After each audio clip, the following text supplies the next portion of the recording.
Shalom, shalom, everybody. Give us a call, 855-95-BIBLE. It's 855-952-4253. The phone lines are finally fixed, and we will look forward to hearing your questions. This is episode 69 with Rabbi Stuart Federow. So it's going to be a great show, so stick around. We'll be right back.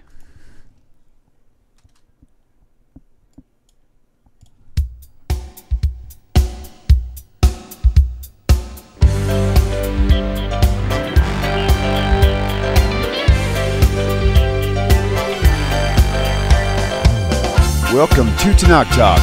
I am your host, William Hall, broadcasting live out of Kingsland, Texas, USA, with another episode of TNT, the Twisted New Testament, with Rabbi Stuart Federow from Houston, Texas. So welcome back, everybody, and welcome back, Rabbi Federow. It's always a pleasure to have you here. Always my pleasure. In the studio, sir. Very good. Mine as well. Whoops, I turned down the wrong knob. Here we go. So there you go. That was an instant shut off, but it's okay. Good to go. So lately we've been pulling off this theme of doing titles, and it was sort of out of need, but I'm kind of glad we did, because we got a lot of really good positive feedback for taking care of one title and just really exhausting it on one show. And so there was a lot of good positive feedback on that. But that also helped me out, because for a while there I was having issues with my phone lines. You could call and leave voicemails, but you couldn't actually get through, and I couldn't figure out why. As it turns out, I figured out why. So I logged onto my Faithful website and found out that they have a setting on there, a lot like Skype, where you can say that you're not available, and somehow that got triggered. I don't know if it's an automatic thing during an update that I just didn't know was there. But so we are good to go. So the number will be on your screen in just a minute. And where's my titler? I haven't opened it up yet, so that would actually help. So with all that said, it has been a fun week. Lots of activities taking place and lots of good stuff happening. And so just glad to be back in the studio, that's for sure. So, Robert, how are you tonight? I guess I'm doing okay. Just feeling chipper. Plugging away as usual. Yay. Now that it's August, back to work. Right. Back to life. Back to reality. So, hello, Michael Martin, Martha Wheeler, the Blues Man, Bill Smiley, and that stalker, Stuart Federow. Yes, I know. He's all over the place. Love it. I gotta love it, though. That's okay. Let me put this over here now. So, pop up the number, and there it is on your screen as we speak. Yay. Cool, man. So so I've been noticing a lot of there's so many different things, I mean, that we've covered, and there's my wife actually found some stuff on the internet today that was kind of, in a way, it was funny. And again, it's not like I'm never in a point where I'm laughing at people, but sometimes people will actually do Bible research from the point of view of being an atheist, or even worse, if you will, to the point of just mocking God and all this other stuff. And a lot of it kind of cracks me up, because it does remind me a lot of when people take Christian resources to try to learn the oral law, the Talmud, using Christian resources, and it's downright devastating. It's downright devastating. It's when they take New Testament to learn anything Jewish. Sure. Oh, it's absolutely problematic. Right. Absolutely. If you want to know the truth. Right. For sure. Because anything, I have said this directly to Christian groups. I've said this directly to churches. When Christians teach other Christians about Jews or Judaism, they get it wrong. Mm-hmm. And the reason they get it wrong is because they're looking at Judaism through Christian-colored glasses. Right. They're not looking at Judaism as Judaism sees Judaism. They're looking at Judaism as Christianity sees Judaism. So when they teach about Judaism, what they teach tends to be through that perspective, that tainted perspective. Sure. Right. So. Sadly but true. Yeah. Very sad but very true, for sure. Oh, wow. So anyway, so the phone lines are up. I hope somebody hadn't tried to call you. I forgot to turn the volume up. Hang on. The problem is the music and the phone lines are all in the same system. And so I turn the music down as we go in, and I forget to turn it up, and then you turn it up, and then the music's still playing. So so if you want to call in just to say hi, just to give us a phone test, that'd be fine too. Hi, Michael. Meanwhile, at the Batmobile, so there's times whenever, and I know a lot of people out here actually experience the same thing, where you're visited with somebody on a particular thing, right? on a particular topic, and it's like they tend to seem like they're following you. Yes, it's all good, and then they move on, and then they come back and they repeat the same thing they said to begin with, as if they never heard you say that secondary thing or the first thing they said. They don't hear any of it. Yeah, is that what the whole idea of circular reasoning, where they just they don't care, they just keep coming back to the same thing? Is that what that is? Is that what circular reasoning is? Yeah. No. What is the definition of circular reasoning? Circular reasoning is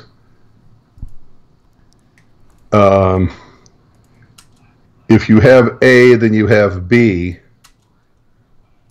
So if I have B, I also have A. No, that's not a good example. Circular reasoning is a reasoning where two things are relying on each other to be true. So if you have this, you have this. If you have this, you have this, and it just keeps going in a circle. Okay. Okay. It's like I'm not even sure I could think of an example. Yeah, I can't give an example. Okay. That's okay. I know it when I see it. Right. If it comes up tonight, I'll point it out. Okay, cool. Well, circular reasoning. Okay, so Jesus is the Messiah. Isaiah 53 is about the Messiah. Therefore, Isaiah 53 is about Jesus. Okay. In other words, it creates its own circle. Okay, you don't prove that Jesus is the Messiah. You just say Jesus is the Messiah. Isaiah 53 is about the Messiah. Therefore, Isaiah 53 is about Jesus. Okay. So A is true because B is true. B is true because A is true. Thank you, Chaya. Nice. Yeah, I see that. Each one relies on the other, but there's no outside source proving one or the other to be accurate. Gotcha. All right, let's take this call. Yeah. Oh, good. Yeah. Caller, welcome to the show. Please tell us your name. Where are you calling from? Hello, William and Rabbi Federow. This is Fernando from South Carolina. Hello, Fernando. How are you? I like saying your name because it makes me sound like I know Spanish. Fernando Colon. Sounds good, right? That's awesome. Welcome. I got a question for... can I go ahead? Go ahead. You are breaking up. Yeah, go ahead. Go. You're on. Well, hold on. Before you continue, okay. Make sure you're in a good signal spot because it sounded like you might have been breaking up a little bit there. Yeah. Okay. Can you hear me now? I can. Better? I can. You sound like the Verizon sales guy. Okay. Now, I wanted to ask Rabbi, I see that online you find a whole bunch of short videos about the end times, Armageddon, a volcano erupts and the Christians come and start scaring people about the end times. What is the perspective of Judaism when it comes to the end times? I see mostly the rabbis talking about family purity, things about simcha, happiness, and many other things, and they don't pay too much attention to the end times. No, they really don't. What is the perspective of Judaism when it comes to that? Okay, first remember that Judaism is far more about this life than it is getting to the next life or having changes in this life that are the profound changes that will happen in the days of the Messiah. So Judaism, right off the bat, really is not as concerned as Christianity is concerning the end of days, the last days, the end of times, whatever you want to call it. That's one thing. Second of all, there's a tendency in Judaism just to be somewhat cynical. You have to remember that every single time, let me rephrase that, a lot of times in the Middle Ages when things got really bad for the Jews, the idea of the Messiah would resurface stronger than before, and anybody who had any kind of celebrity status, it's the Messiah, here comes, and then he would be proven wrong. And faith in God, faith in Judaism would take a nosedive, okay, because people were thinking, this is it, we're finally going to have, the way things should be. And then it doesn't happen, and it disappoints them. And so there's a kind of cynicism that developed, in my opinion, in Judaism. Hey, Rabbi, can we go ahead and disconnect with Fernando? That way free up the phone lines? Is that okay? Okay, brother. Hey, thanks for calling, bro. Bye. Okay. All right, so I think there's a kind of a tone, in Judaism that hopes for the end of days, hopes for the Messiah, hopes that this happens speedily in our days. But I think that concurrent with that, there's also a kind of every child is going to immediately obey their parents. Yeah, when the Messiah comes. Okay, in other words, it's kind of like this light cynicism is about when the days of the Messiah. There's a discussion, and I can't remember where I read it. I know it's a rabbinic source, but I don't remember exactly where they're arguing about, when the Messiah is coming. One rabbi says it's this, one rabbi says it's that, and finally one of the rabbis turns to the other rabbi and says, something? Grass will be growing through your jaw long before the Messiah comes. In other words, don't expect it to come real soon. It ain't coming. Right, it ain't happening. Right, and I honestly think that that's also an expression of this light kind of cynicism. We hope, we wait, we have faith he will come, but it's just not our... Generally speaking, in Judaism, it's part of Judaism, it's there, but it's really about how to live in this world and how to live in the here and now. And that would be really my answer. And I really agree with Fernando when he says that it just doesn't seem to be a Jewish thing like it is in Christianity, where you have every article, every book, oh, he's coming back now, this is the end of the days, this is the Messiah. And, right. Nah. I mean, at the end of the day, it's like the whole premise of Christianity, for the most part, is based on fear of hell. So for that to be what gets you in the door, that has to be the primary thing to talk about, is scaring you into following Jesus to avoid hell. But like you said, in Judaism, that's not their focus. It's actually the here and now. I mean, it's like there's the afterlife is a benefit. William, a whole bunch of people are talking about some form of echo on my end. Okay, that's not a problem. I know exactly what they're talking about. Thank you for catching that. 1 second, and I'll fix that here in 1 second. Here, bear with me. Go ahead and keep keep talking here. Hang on. It would be okay. Actually, I put the wrong thing. 1 second. Got to remember how to get back to that screen. And that was good. And now you're good. Okay, very good. I hope it's better. Yeah, it's better now. Because they've been saying that I sound like I'm in an echo, chamber. Oh, like not just a slight. There you go. This is probably better. I hope that's better. Yeah, get some feedback now. Like positive feedback, hopefully. Rabbi's audio is reverberating.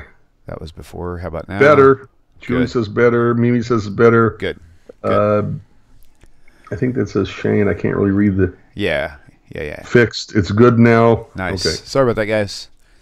Yeah. It's one of those things where it used to, you have to turn something on to make that happen, but now in their latest update, they made it automatically on. You have to remember to turn it off. It's kind of like those websites you go to order something. So make sure you call in and cancel, otherwise we'll bill you every month for the rest of your life. So anyway, there you go. Michael Martin says, do I need to study Islam in order to understand Christians? That's a response to, do I have to study Christianity to understand Judaism? Well put, Michael. Okay. Okay, Bluesman asks, why does Judaism have the month of Tammuz if Tammuz was a pagan deity? It's not uncommon for a culture, a nation, to have as the name of its months the name of a foreign community that it overtook. Okay, that it defeated. Oh, interesting. And I wish I could give you examples, but offhand I can't. Right. But my impression is that's a way of making fun of them. Ha! Your gods are so, powerless and stupid. We're going to name months after them, and it doesn't change anything or do anything. Right. Interesting. Yeah. That's just my opinion, Bluesman. I'm not sure that's a satisfactory answer, but I don't really know what the answer would be. Sure. But the other side of the answer is it's definitely not to give honor to that Tammuz. It's just... Oh, no. Like I said, I think it's to make fun of them. Yeah, make fun of the people who had them. Right on. We're going to take your God and we're going to use your name of your God as the name of a month. Yeah, right, right. That's kind of a very non-religious use of the name. Right. You know, I don't necessarily think it's an honor to Tammuz to call the month Tammuz. Right. Interesting. Yeah. Very interesting indeed. Any other questions you're spotting on? You know, so why did we call? I just had the month go in and out of my head. That's okay. We'll take this color. January is for the pagan god Janus. Oh yeah, right. That's interesting. Okay, I don't think that was to honor Janus. Huh. Interesting. Or March, I think, is the god Mars. Okay. April, May, Juno, August. Do you know what? We got a caller. Oh, good. Okay. Okay, caller. Welcome to the show. Please tell us your name. Where are you calling from? Shmuel from Brooklyn, New York. Hey, what's up, Shmuel? Hey, everything that's not down? Everything what? Oh, Yeah, cute. Oh, what's up, man? How you doing? Okay. I had an answer for that question, actually, about the why the month of Tammuz is called Tammuz. Why we take on those months. I like Rabbi Federow's answer also, but I heard a different answer, and the answer that I heard was because it was to show us the difference between the Second Temple era and the First Temple era. That the Second Temple was not as great as the First Temple era. The temple itself had other factors that made it fantastic, in the fact that the Talmud was much more revealed at that point. However, as far as it was not the great revelation of the Shekhinah in the temple the way it had been in the First Temple. And in order to differentiate between the two, the previous and the current, they took on a lesser month counting, and that's why they took on these names. Cool. That's what I've heard. Thank you, I don't understand how the names of the months would mean I'm sorry? that. I don't understand how the names of the months would indicate that. In other words, okay, we call it Tammuz after Tammuz, right? But how does that show the modern time is worse than the previous time? Because the months are no longer numbered the way the Torah has numbered them until this point. That could make sense. Yeah. Okay. Interesting. Cool. Thank you, Shmuel. Appreciate it, buddy. Okay. Take care. Bye. Have a good. Okay, so that's kind of cool. Because one thing I've always been fascinated by was like the days of the week. They're all been numbered. Like day 1, day 2, day 3. Yes, right. So on and so As forth. opposed to Woden's Day. Thor's Day. And what I find fascinating about Day. that is in Christianity that they say they claim. I'm thinking most of every Christian I've ever known. And I've known lots and lots of Christians from lots of different denominations, is they have no clue that their original names aren't names, they're numbers. So as if to make no mistake, which day was the Sabbath day. Anyway, caller, welcome to the show. It's also to teach us to number our days. There you day go. 1, day 2, day 3. Yeah, there you go. Cool. Caller, welcome to the show. Please tell us your name, where you're calling from. Hi, am I on now? You are on live. Yes, you are. On Tanakh Talk, yes. What's your question for Rabbi? Oh, all right, cool. My name is Henry Erickson. Hey, Henry. Welcome. From Chicago, Illinois. Very good. Welcome. Hi, how are you guys? Doing great, man. Doing great. Thank God, Yeah, I know, right? Yeah, God's pretty awesome. God, you know what? Jesus is bringing nigger back. Yeah, these fucking niggers don't. Oh my God, it's interesting how people will call in and just do stupid things, and it's like, you know what? Actually, what they're doing is they're trying to use you and me to get to an audience they want to reach. Right. In other words, they're using us. Okay, they're talking through us to get to the listeners. I'm amazed though to see. I hate when that happens. I'm amazed to see you think you're talking to an intellectual person on the phone, and then they go and do something like that. Fooled you. Ha, ha, ha. And I'm thinking, wow, you give people too much credit sometimes. But hey, we've got to give you the benefit of the doubt. I mean, if you want to call and be an intellectual person, someone who's respectable and nice, see, the one thing that's what we like. But if you want to turn out to be, a weirdo who's just wanting to do nothing back like a fool, that's your business. But sorry, I can't. But not on our time. Yeah, not on our time. So cool. All right. Well, the phone lines are open. So see, William. Yes, sir. Some places they have a 10-second delay and a kill button that kills the next 10 seconds, so he would never have gotten over the air. Oh, right. Gotcha. Yeah. Interesting.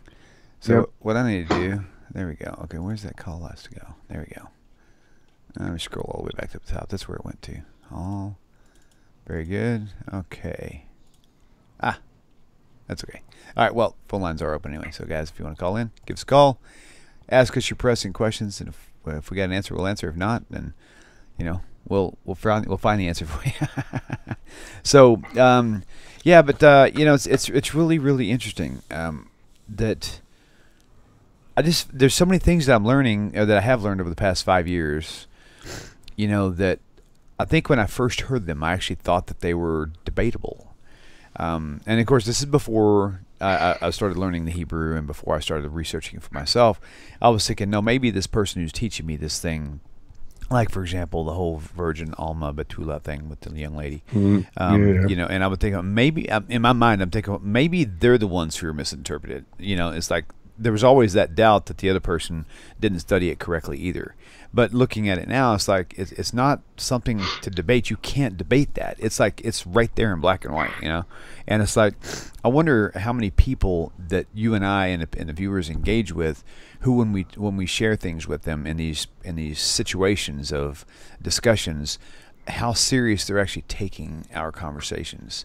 Because I know for me, if I had as much faith in every person I talked to about this topic in day one, I would have instantly came out of Christianity instantaneously, because it's just that dynamic. You know what I mean? Well, William, I think there's something also to be said for when you study it on your own. Sure. When you take somebody else's opinion, or not an opinion, even if they are quoting things that are really there, and everything they say is really the truth, I think there's something to be said for the fact that people aren't really going to accept it till they do their own investigation and see it for themselves.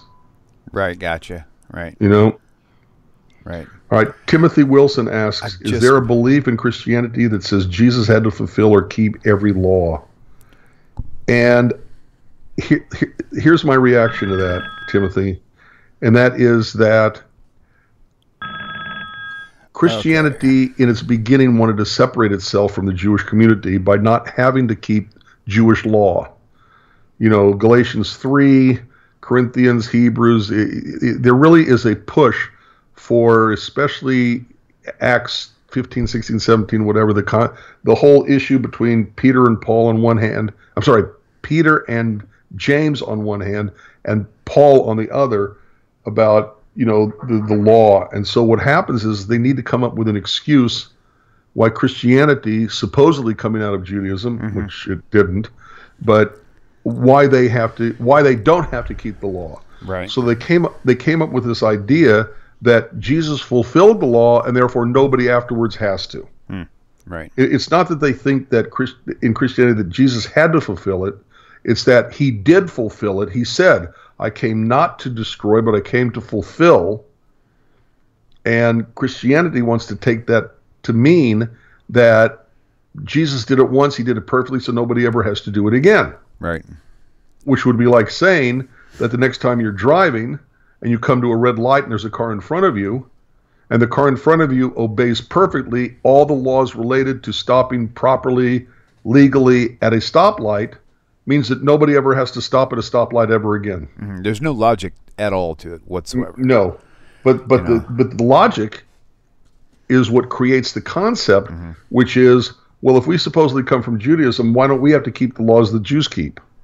And so they came up with this idea. Well, Jesus already did it for us, so we don't have to do it anymore. Right, for sure. That would be like saying, yeah. I don't have to obey the laws of traffic because somebody somewhere once did it perfectly. Laws are not meant to be done once. Yep. They're meant to be done every time you come up to a speed zone. You're supposed to go that speed or lower. Yeah. Furthermore, okay. Matthew was at 5:17. It says, "Until heaven and earth pass, not one jot or one tittle shall pass from the law." So as long as heaven is still here. And by the way, what is interesting about that is that scholars know that the letters of Paul predate the Gospels, even though in the order of things, the Gospels come first. Right. You have Matthew, Mark, Luke, and John, then you have Acts, and you have the epistles. But the truth of the matter is that the epistles came first, and then later developed the stories about Jesus that became the gospel stories, the Gospels. So what happens is that whoever the author is of Matthew, where he says what you just quoted, okay, is a response against Paul. Right. Oh, yeah, right. Because Paul came first. So Matthew, coming later, is a response against what Paul was saying. Interesting. I never looked at it that way. That's a very good point. All right, let's take this call. Caller, welcome to the show. Please tell us your name, where you're calling from. Hey, guys. It's Stephen Roth. How are you? Hey, Stephen. How are you, man? Hey. Good to hear you. For that Meshuggah guy, that whack job just called in. Unfortunately, I think it was Mimi said that it's the first time I've ever heard that on any Tanakh Talk show where somebody calls in like that. Right. Yes. Anyway, I want to just comment on what he said on the absurdity of this. This is just a comment more than a question. It's so funny how the Christian Bible talks out of two sides of its mouth. You have Romans 3 that says that the Jews have the oracles, meaning that we know what we're talking about. Then it says in Matthew 23, 1 and 2, that the rabbis sit in the seat of Moses. Yet, all these people out there are trying to tell us Jews who read the Bible in its original Hebrew how to read it, when their Bible tells us, listen, they got the message. Zechariah 8:23. So this is really funny. Something, just as a comment, I really think that the Yetzer Hara, the evil inclination, is really a smokescreen, and these obvious things are so obvious that people just overlook them. So this is just really funny. You have graphic text in the New Testament that tell you there's no Trinity. You got Matthew. But Steve, I don't think it's so much that they overlook them. I think they have to conscientiously ignore them. If they are studying it at all, they know it's there. I would agree. They're all on. I think they're hooked on a weed. It's called Christianity. It's a drug, and they're just like addicted to it, and they surrender their brain. Right. And I salute everybody out there. I'm not so sure they surrender their brain. I think that they are making conscious choices to ignore. I have to agree with Stephen on this because, I was in that circle for a long time, and I'm telling you that whenever people came to tell me, even my own dad, who's a Messianic Christian rabbi, I can say it that way. It makes me feel better. Anyway, he used to come to me showing me these Matthew 23 and Romans 2:13. Romans 2:13 is like dynamically proving that, and this is Paul talking. It says not the hearers of the law are justified, but only the doers of the law are justified before God. This is Paul talking this. Right, and so it's like, all throughout. I've got a list of over 100 New Testament references that teach direct obedience to the law. From Jesus to Paul. William. Okay, first of all, if you look it up, I can't remember the name of the website, but somebody took a look at the New Testament the way that the rabbis looked at the Torah, and any time and every time there was a law given by Jesus, they wrote it down, and they counted up over 1,000 commandments by insane. Jesus in the New Testament, and it's a website. It's a Christian website. It's not a Jewish website. Wow. You just quoted a passage that Mark Peter also quotes in the chat, okay? And you use, a phrase that he quotes, to be justified before God by the law. Right. Yeah, that's insane. Mark Peter, please, in the chat, let me know what exactly it means to be justified before God by the law. I just want to know what that means. One more question. I just have one more Yeah, question. go ahead, brother. Go ahead, man. Where in the world did somebody think of progressive revelation? You know, that's like progressive revelation. That's like a professor. I teach in college. So imagine if I walked into my class and I gave a pop quiz and I said, okay, guys, take out your test booklets, guess my questions. You know what would happen? I would lose my job in 3 seconds. I would go to the dean's office and say, this guy lost his mind. Right. So if somebody could explain that to me with a straight face, I'd love it. Anyway, have a good night, everybody. Hey, man, thanks for calling in. Thanks for calling in. Okay, so to add on to what Stephen was saying, you know, the in Acts chapter 8 where Peter, or Acts chapter 10, whatever, where Peter had the vision, you know, with the all manner of 4-footed beasts of the field and fowl of the air laying on the 4 corners of the sheet, right? Well, the next chapter, Peter comes back and tells everybody that what the actual interpretation was, right? And so he had the vision, so by all means, he's the only one who should be able to interpret it.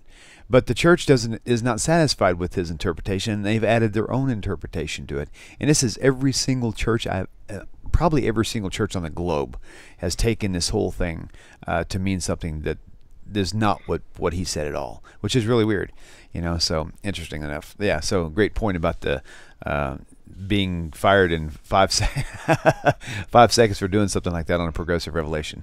Cool. Okay, we had a lot of phone calls calling in. The progressive. Oh, go ahead. Okay. Go ahead. All right. Very good. Let's see. All right. Welcome to the show. Please tell us your name. Where are you calling from? Hi, Timothy. I'm from Tyler, Texas. Timothy, how are you? Hey, doing good. Had a question. Sure, go ahead. For the show. Very good. Okay. I asked earlier in the chat about Jesus fulfilling all the laws perfectly. Yes. So I guess what I was trying to get through was what's like the mechanism there that Christians try to explain, because it seems like they'd say if he keeps it perfectly, then every law is fulfilled perfectly, and therefore it would be done away with. But if there are laws that Jesus couldn't fulfill or keep, like laws for women or laws that pertain to things maybe in a different time period or something like that, then what would be how could a Christian defend something like that and say that Jesus kept it perfectly when he couldn't possibly keep every single law, right?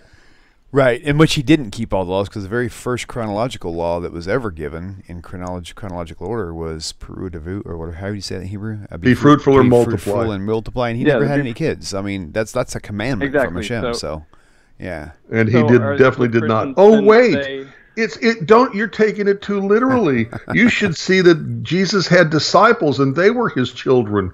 Wrong. Right. Timothy, one thing that so I guess. Yeah. One thing that I was thinking of, and I'll tell you just something you can take with you. One thing regarding him and their whole grip on him completing the law, therefore you don't have to. Paul said something, and I was fixing to look it up. I think it was in Timothy or somewhere. And he said that it says, you probably recognize this, that Jesus is the end of the law for all that believe, right? Right. But the actual translation is actually mistranslated even from the Greek into English, and it's actually Jesus is the target of the law. So if so, what that means is if Jesus kept the law, which most of us believe that he did, then that verse says that he is the target of the law. That means that you should be doing what Jesus did to try to keep the law, not to try to stop doing the law. So anyway, that was something else. Yeah.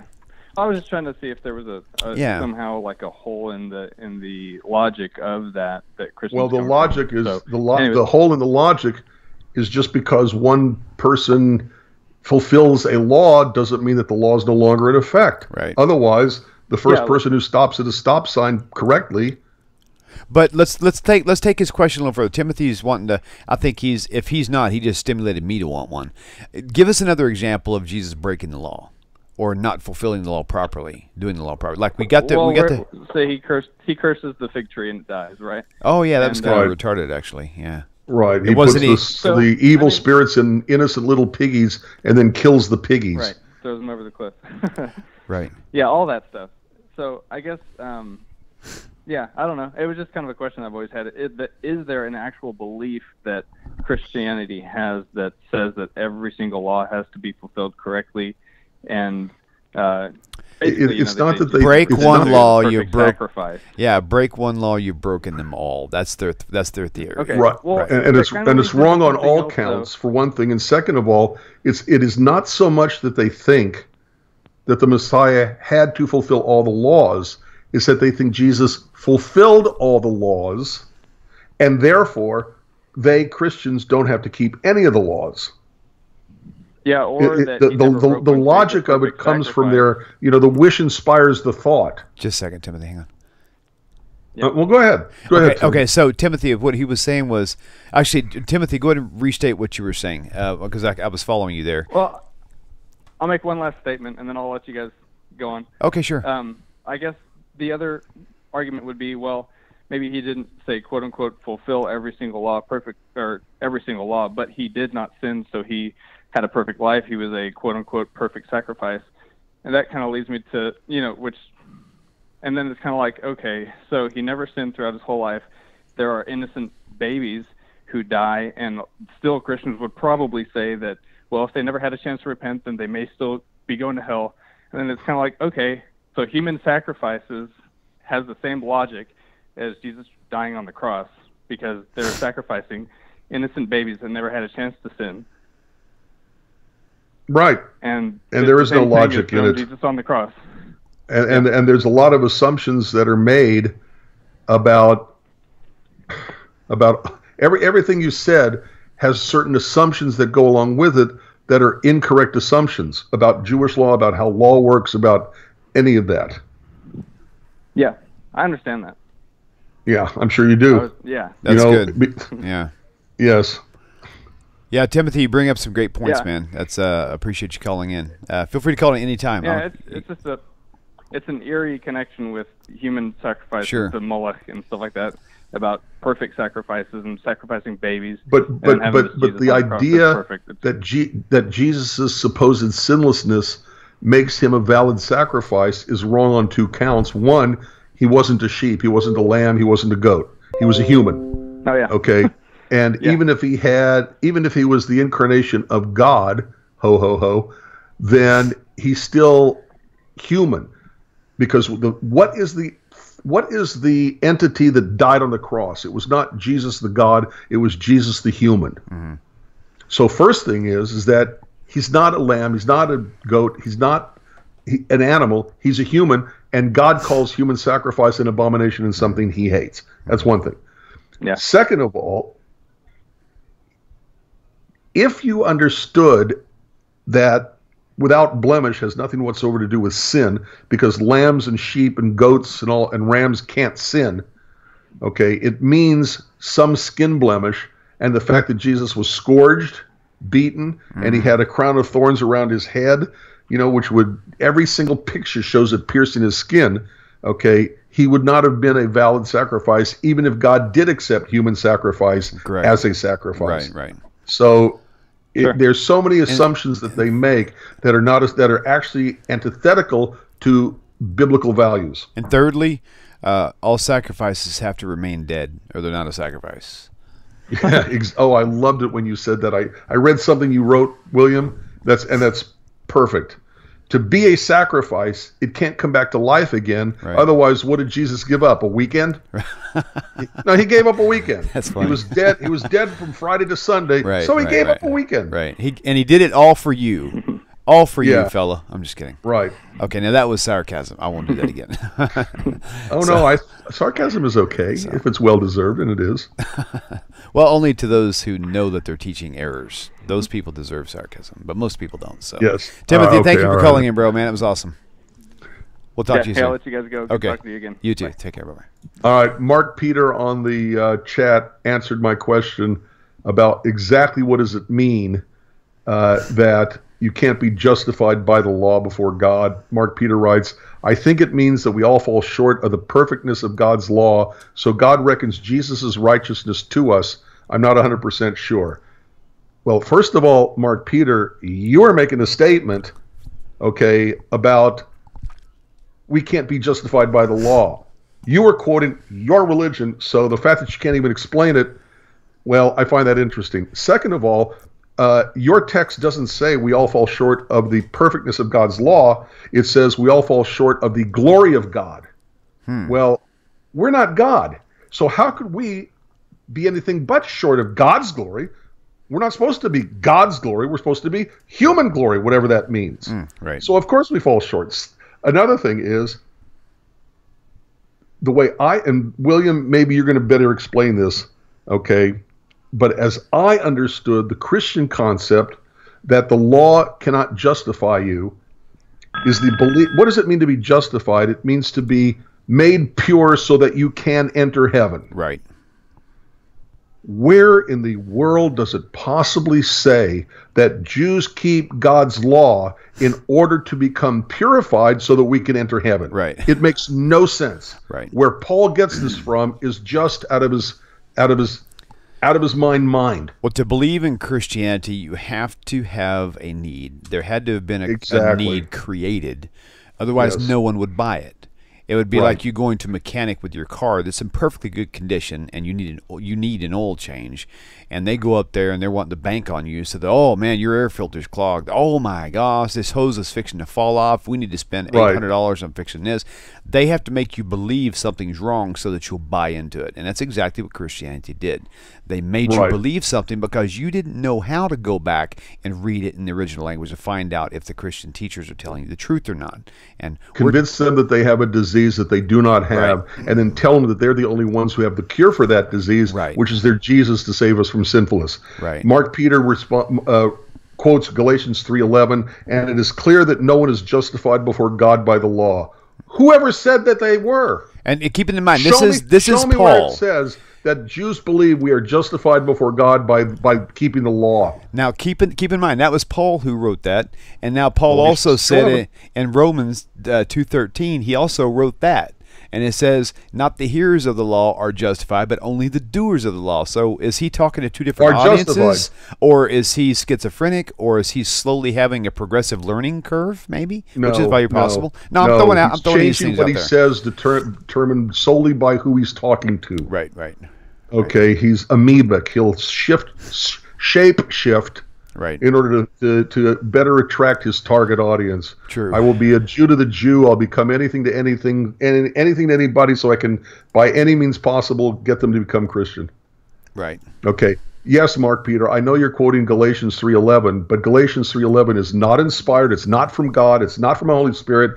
It's Christian. You may as well quote to me from science fiction. Quick note, everybody out there who's watching, who's calling in, I'm going to answer the call. Just sit tight. If you hang up, you may lose your place in line, so don't hang up. If I answer the call and you're hearing us talk, don't think we don't know you're there, because I'm the one who answered the phone. So all right, sit tight. I will shut up. No, because sometimes we're in the middle of something we need to finish the comment on. So it may take us 4 or 5 minutes or a little bit longer. William, am I right about the concept of justified by the law?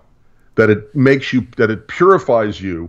To be justified means to be made pure so that you can enter into heaven. That's the Christian viewpoint. Therefore, Jews keep the law because God commanded it. Right. Okay. The only time we run afoul of God is when we don't keep the law. Right. But we're not keeping the law because it gets us into heaven. We're keeping the law because that's what God commands us and wants from us. Right. And where it comes from, I have no idea. Here's one thing that I would like to say that to me was the biggest shocker as I was learning Judaism and learning Torah was because I came out of the whole Christian. I mean, I was a Christian for many years. Christian teacher, went to Messianic, the whole 9 yards, right? About the T-shirts and everything. Okay, so, but the thing that blew my mind the most was as I was studying it was that the simplicity. If you go and read the Torah yourself over and over and over again, you'll find that there's a pattern that follows. Right? God gives a law, and He also gives a solution, so that if you slip up on that law, there's a solution on how to fix it so that you remain upright, right? So Christianity teaches that you have to be perfect on everything, but according to the law itself, it's not the case, because within the laws of the Torah, is the laws on how to do things, how not to do things, and then if you do something wrong, if you go speeding and you happen to get a speeding ticket, don't worry about it. All you got to do is go to court, pay the fine, and you'll be fine, right? Because the law says that, right. That's how you do it. Right. And so, but see, Christianity would teach you say that if you're speeding, you're immediately going to go to jail no matter what. Hands down, there's no way out of it, right? But that's not true. Right. All you got to do is go pay your fine, and then, you'll go through the process and you're fine. So that's the whole point, is Christianity created a need that was never there. And that's the whole point. That's why Christianity is so deceptive, and it's all, plus in the rest of it's all damage control from there on. Right. Trust me, Mark Peter, you're not giving me any cause for trouble. And you say that, thanks for answering me. You know the scriptures a lot better than me. So I guess that if you knew the scriptures better, then you'd win the argument. Is that what you're saying? Is Mark Peter a Christian or is he not? Because sometimes people, according to something somebody said, he's Catholic, but never saw anything he said that's. Okay, so regardless, Mark Peter, it doesn't matter if you're a Christian or not. Maybe we don't care. Referring to Mark Peter. We don't care. We invite Christians. George was saying Mark is Catholic. Okay, real quick, Rabbi. So we want everybody to watch this show. Everybody who wants to learn. I don't care what your religion is. If you're Catholic, Presbyterian, Buddhist, I don't really care. If you're, we have a lot of Muslims who watch the show. That's perfect. That's what we want, because this is all about learning Q&A about the Bible. So don't think just because if you're a Christian you can't show up in the chat room, because you can, as long as you're respectable. And likewise, the people who are on what we could call our side, as long as you're respectable, we'll let you stay. But at the moment you start getting tacky with each other and start attacking each other, then I'm going to have a moderator block you and kick your okie dokie. I almost said it. Not that I don't say it, because otherwise I would have said, yeah, you're tushy. Thank you. We'll keep it YouTube friendly. Okay. So, but we don't tolerate like these type of attitudes, like this crazy guy who called in here earlier. That was so childish. Anyway, he knew he was going to get cut off. He knew exactly what he was doing. Yeah, I wished I had my finger on the trigger. I should have pulled it a little bit sooner. That was my fault. So you were shocked like I was. Anyway, so Mark Peter, welcome to the show. Stick around. There's a lot to learn here. A lot of discussions going on. So, and all you other viewers out there. So, okay, cool. Let's go ahead and take this caller. Caller, welcome to the show. Please tell us your name, where you're calling from. Oh, and that's another thing. If you're on hold and you're watching this show through your computer, there's about a 25-second, maybe a 20-second delay. So when I say hello into here and you're watching over there, it's going to take you 20 seconds to know that we're actually on the phone. I'm going to take this other call, if I can figure out how. There we go. Caller, welcome to the show. Please tell us your name, where you're calling from. Caller, can you hear us? You're live on the air. Hello, hello. Hello. Hello. You are live on the air. Hey, how's it going? It's going good. Who's this? KOD. I'm from Grand Rapids, Michigan. Welcome to the show. What's the question for us?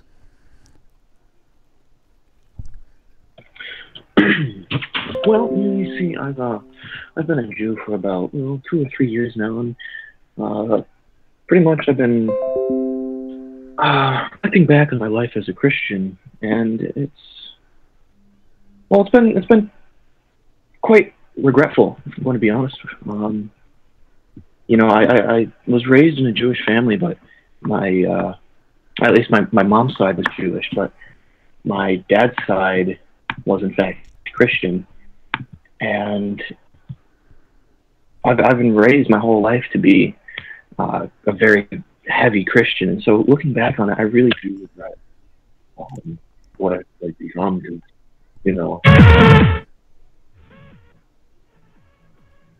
What was your name?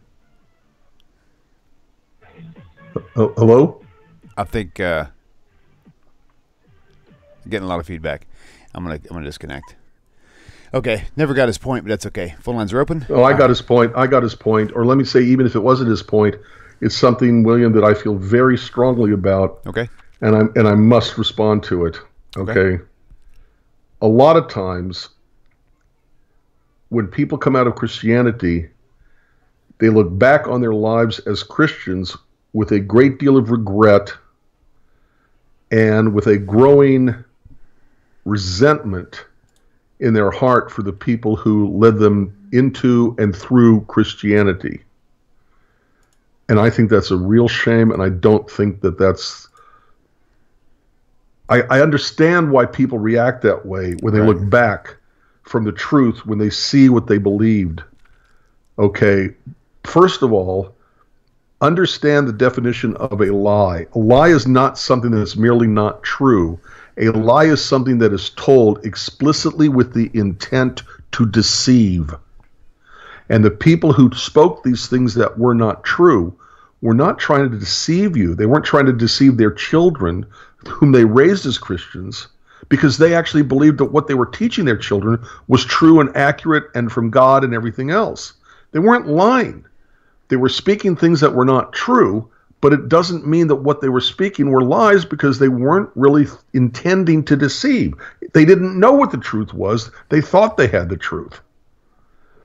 Second thing I need to say, and it's not just for our caller, but it's for all those people who have said to me, you know, I hate my past. I'm embarrassed. I'm ashamed. Don't be, because it's that past that brought you to where you are now. And if you don't come to terms with who you once were and say, you know something, you were wrong, but I still like who you were then, I just like the me now better. If you don't get to that point, you're going to make yourself crazy. You're going to be so caught up in your own self-dislike, okay, you'll never get past it. You're going to dig yourself into a hole you're never going to get out of. Give yourself a break. You were being told things that, even though they weren't true, were what the people who told them to you believed. And as a child, what are you supposed to do?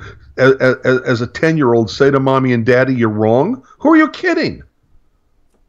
When you're an adult and it's all you've ever known your whole life, are you supposed to walk up to the minister because you've never studied anything except Christianity and say, oh, you're wrong? How would you have known that they were wrong until, as you grow spiritually and philosophically and intellectually and everywhere there is, by studying and doing your own study, can you turn back and see that what you had been believing was inaccurate, was wrong? You can't, look, people make the best decisions they can based on the information they have at the time of the decision. And when you find out later that the decision that you made was wrong, it was still the best choice you had at the time you made the choice. And you can't kick yourself for that, because whatever it was, it got you to where you are today. You know, it's an interesting thing that the rabbis who, by and large, you know, they didn't agree with, it's not that they didn't agree with Christianity, it's they felt that what the Christianity was saying was unbiblical at best. At best, it was unbiblical. But what the rabbis, I think it's Maimonides who said that one thing that Christianity did for the world was to give them a respect for the Hebrew Scriptures. Maybe a misunderstanding, okay, but it still looked at the Hebrew Scriptures as primary, and so that the people who left Christianity, who are leaving Christianity, who will leave Christianity, learn the respect for the Tanakh, even if they had an incorrect interpretation of it. They learn that respect for the Tanakh from what they left. A lot of times they take the negative stuff too, you know, the misinformation, misunderstanding, mistranslations of the Hebrew Scriptures, and it's the only thing they take with them from Christianity that they left behind. But to condemn yourself for not knowing any better when you're a kid, even when you're an adult, until you actually start studying this stuff on your own, is very self-defeating. It's not going to help you. It's going to hurt you. You have to get past it, and don't condemn yourself for it. Don't condemn the people who taught you. They weren't intentionally trying to deceive you. They thought they had the truth. They didn't, but they thought they did. Move on. Get past it. Right, right. Very good. I hope people listen. I hope if there's nothing else to take away from this evening, that they take that away from them, because my God, life is so short to spend any amount of time condemning yourself because you didn't even know any better. It is such a waste of time and energy. It's such a, there's so much more to life. Yep. Than, you know, love the life you've got even with your foibles, look, God, God brings us into existence knowing we're going to make mistakes. God loves us anyway. God hopes that we get past it. God hopes that we will learn and grow. Okay? And sometimes I think God is fascinated by his own creation, because in spite of the fact that we stumble and we fall, we still keep trying and we still move forward.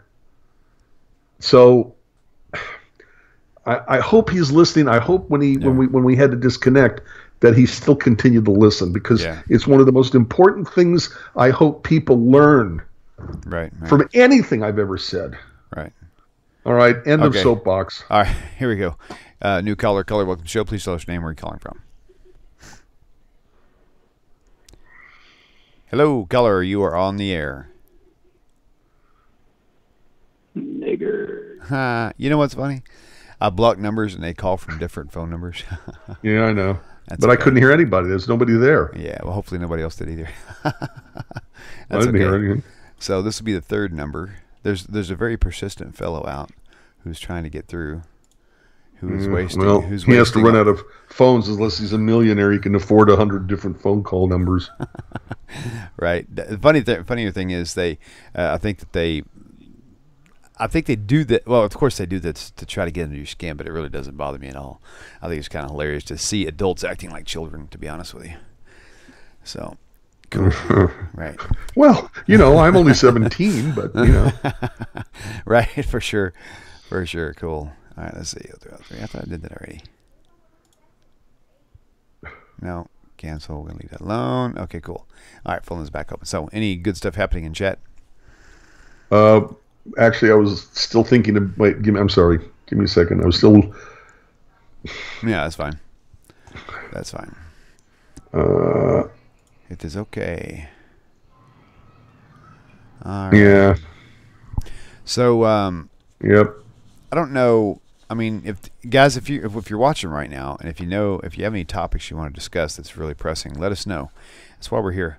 We got about another 5 minutes or so, unless we get into something good. Yeah. By the way, George, I'll tell you, this is George Hall responding, I guess, to James North. I'm not sure about the one time in Jewish history that the Jewish community forced conversions to Judaism, and it came up behind us and bit us on the tush as a result.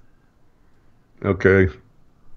And that was the Idumeans about, I don't know, 2,200 years ago. I'm not good at math, so whatever it was a long time ago. And then Herod was a descendant of the Idumean and forced conversions, and, well, learned our lesson. Mm-hmm. So, yeah.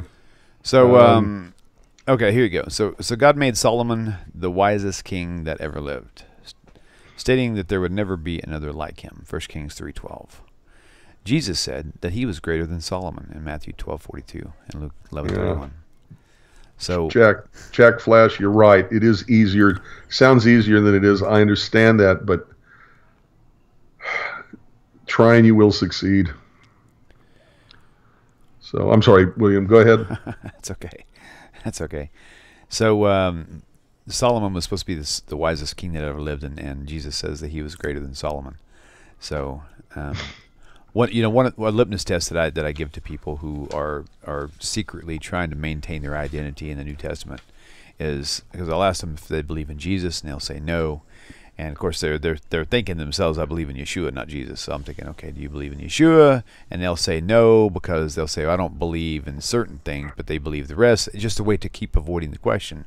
So at the end of the day, my general question is to them is this: do you believe that the New Testament figure, whatever his name was, the New Testament Messiah figure, was any greater than Moses? And they can't say no to that, because if they do, they're denying their faith. And Jesus said, if you deny me before men, I'll deny you before my Father who is in heaven. So if you want to just really cut to the chase, just ask them if they believe that their New Testament Messiah is greater than Moses. And I unfortunately know that there are rabbis who don't know enough to ask exactly what and how you're asking.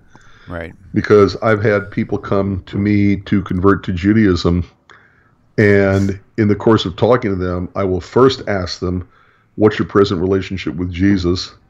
And they'll give it, whatever it happens to be. And if they are, I have none, I don't believe in him, etc., my next question is, what's your present relationship with Yeshua, or Yahshua, or Yehoshua, or Yehushu, or whatever they want to call him, the person with one of those names as found in the Christian's New Testament, who was crucified. And once I put it with those kind of, I've actually had a few people who, oops, I got caught. Mm-hmm. Right. Right. Yeah. Interesting. Yep. Okay. James Norris, Elvis Presley's mother was Jewish. Just as a total aside, I saw this with my own eyes because I was the rabbi in Greenville, Mississippi, and we went to Memphis and went to the what's it called? The Jewish Community Center of Memphis. And I mean, this plaque could not have been any bigger than this. And it was low on the wall, not eye level, but low on the wall. And it said, "This wing given in memory of my parents, Aaron Elvis Presley." Interesting. Or Elvis Aaron Presley, whatever. In other words, Elvis donated a wing to the JCC. Wow, that's pretty cool. Wow. Yeah, and not a big to-do, not a big, 5-foot sign, this itty-bitty little plaque. Right. And I think that the JCC has since moved, so I don't know what happened to it, but I saw that with my own eyes. How about that? Wow. Yeah. Cool. Okay, so another note to the callers out there for future shows. If you call and we're on the phone, it'll go to voicemail. Leave a voice message. Like I said, you may not get through. Sometimes there's a lot of calls. So leave a detailed voice message with your question, and we'll play it, and just as if you were to call, so you won't feel left out. So anyway, if you call and don't leave a message, though, we won't ever know you called. So make sure you leave a message, even if you plan on calling back a second time. So, well, Rabbi, it's been the full hour, and it's been a long day. I'm sure it's been a long day for you too. So we'll go ahead and wrap this baby up for tonight and call it a show. And then we'll see you guys, Hashem willing, same time, same place next week. And I want to thank you all for tuning in. And don't forget about this if you don't have it. I almost used your app today, by the way. Jewish cool. Mission Control. Yeah, and by the way, it's now back up on iTunes. Nice, yeah. And it's the Android and iTunes. Nice. Jewish Mission Control. Right, and if you want to know if you want to know what that app is before you get it, then just go to whatjewsbelieve.org and see that website. See all the clickable links, and that's pretty much exactly what that is. It's like an app for his website, which is totally brilliant. And then it's right here. You'll certainly want to get a hold of. It's a very easy And if you've enjoyed our show and you enjoy anything from Tanakh Talk, please go to TanakhTalk.com and donate so that William can afford the building he's trying to build and the phenomenal studio he's building inside of it, so he can make more and more and more and more of these videos with all your favorite rabbis and knowledgeable Jews. Please do, because people donate, and once that money comes in, I take it and I buy materials and I go spend them. And when I run out of materials, then we wait till some more donations come in and we spend it, and it's just like a continuous cycle. We're making a lot of good progress. I'm so excited now that the air conditioner's in there. I'm feeling more motivated to kind of get things going, and I'm getting more excited now because I can start putting out a more rich schedule. Once we get over there, it's gonna be pretty awesome. So really excited. So, but thank you all for tuning in and for partnering with us on this thing. It's pretty awesome. It's a great journey we're on. So feel free to call us, email us if you got questions, you need help out reaching out to a friend, you can't figure out how to answer them, send us an email, send me a message on Facebook, contact Rabbi Federow on Facebook with your question. How do I handle a situation, whatever the case may be, or anything I can help with. Yeah, absolutely. So all right, folks. Well, y'all take it easy. Peace out. Peace in. Peace everywhere you can get it. See you later, folks. Take care. Bye. Love you, Rabbi. Love you too.